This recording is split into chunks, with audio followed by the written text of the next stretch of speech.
offer dissent.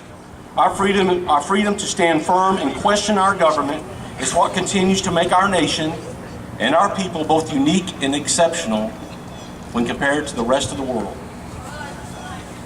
The fact that I stand here with you today without fear of reprisal on the steps of our state capitol to participate in today's uniting of our fellow citizens and is a testament to the power and blessings that we enjoy as American citizens.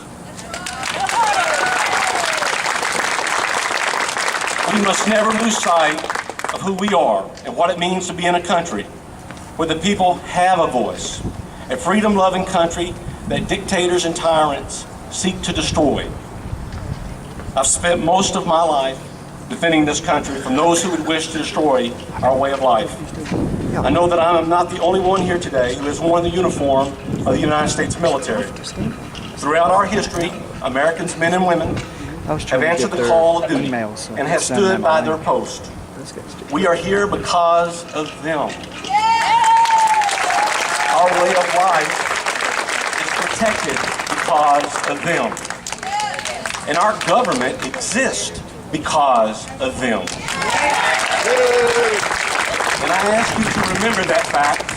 Please remind our leaders, because we must do right by our veterans. They are the heroes of yesterday, today, and tomorrow.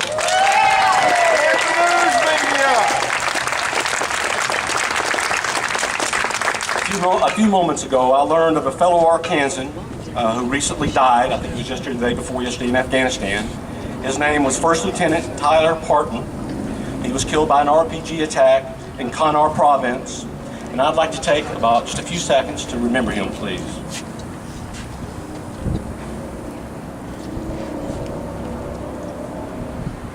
To all my brothers and sisters who are here today, I want to salute you, all of you, and Lieutenant Parton.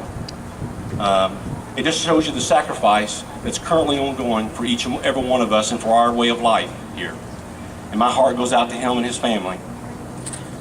I would like, for this time, for everybody who is a veteran to please raise your hand so that we can recognize you, please.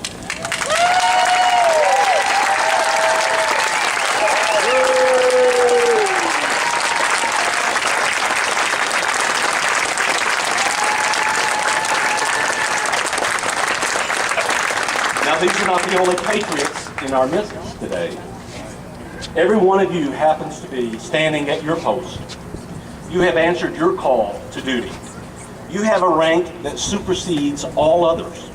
You outrank presidents, you outrank congressmen, governors, generals, officers, and enlisted. You are American citizens, and today I stand with you to restore our voice.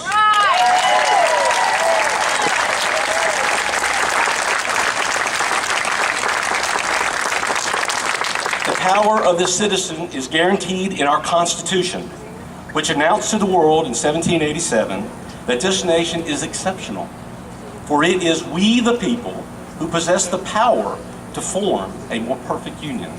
We the people, that's important. It was our founders who first brought about change. And as you know, all of us know, this administration likes to use that word a lot. But it is not President Obama who brings change. It is not Senator Lincoln who brings change. It is not one of the many czars running around in Washington who brings change. Change comes from each of you. And it can occur at any time and at any place. On every election day, you renew the country with change. On the other days, change is found symbolically. Like today, where we are all gathered together across this country. We're not only a symbol of change, but we represent, each and every one of us, the power to create change.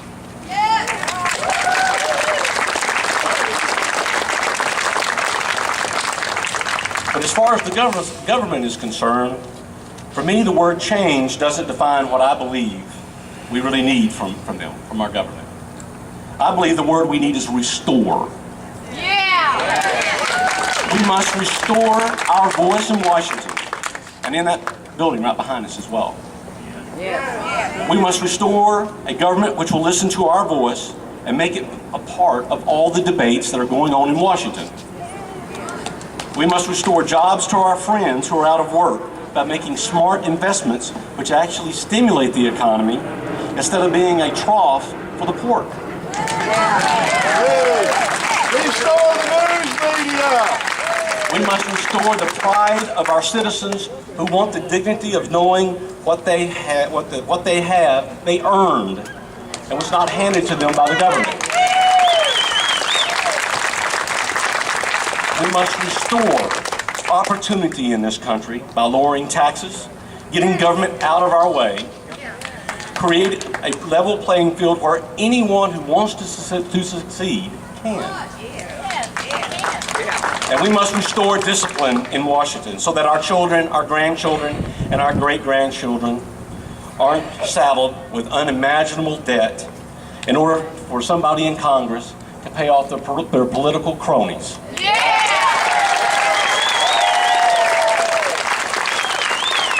We must restore real service in government by saying enough to the elected leaders from, it doesn't matter which party they're from, who choose to be rubber stamps instead of advocates for their constituents.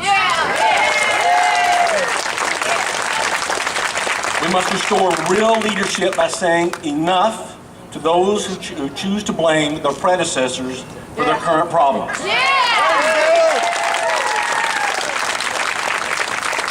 We must restore faith in our government by electing people who will act on our behalf instead of acting on the behalf of lobbyists and special interests.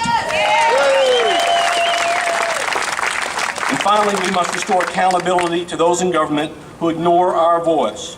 We can do this by ensuring they are voted out of office.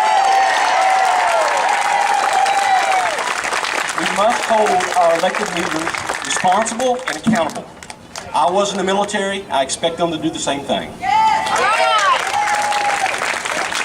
And today we continue the process which cast off our common apathy, and we replace it with action. The action that you've done right now. You come here. Today we demonstrate to our fellow citizens across this state and across this country that it is not un-American to publicly voice our concerns in opposition to the policies of our government. And we come here today without fear of the criticisms or accusations offered by some of our elected leaders and their supporters in the press. Today, my friends, I want us to gather together because today we are going to start today to restore our voice. God bless you. God bless this great state. And God bless the United States of America. Thank you so much.